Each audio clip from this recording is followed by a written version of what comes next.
कुछो ना हमके भेजैला हो। तो बोला कैसे के रही हम सैया हो।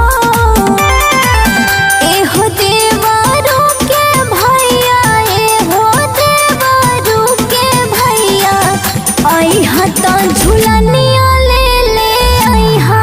एहो देवरू के भैया, अइहा त झुलनिया ले ले अइहा। एहो देवरू के भैया।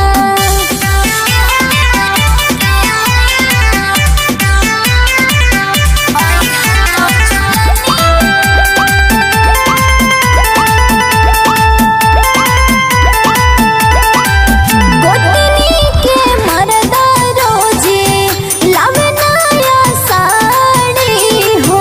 पहिनी देखावे रोजे चढ़िया टारी हो। ए जी सुनतानी।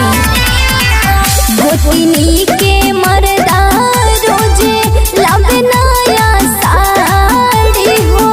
पहिनी देखावे चढ़ी के अटारी हो। लगे हमरा के समझेली पागल हो। एहो देवरू के भैया, एहो देवरू के भैया, अइहा तो ठुललिया ले ले अइहा। एहो देवरू के भैया, अइहा तो ठुललिया ले ले अइहा। एहो देवरू के भैया।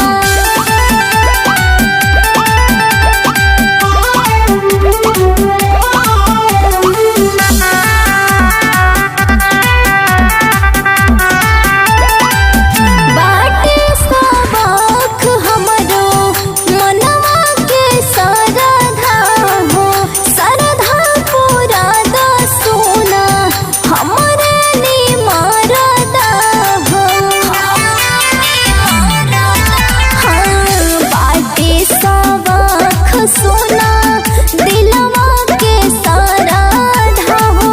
सरधा पूरा द सोना हमरे निमरदा हो। मन परी सुजाता के ऑर्डर हो। एहो देवरू के भैया, एहो देवरू के भैया, अइहा त झुलनिया ले ले अइहा। एहो देवरू के भैया, अइहा त झुलनिया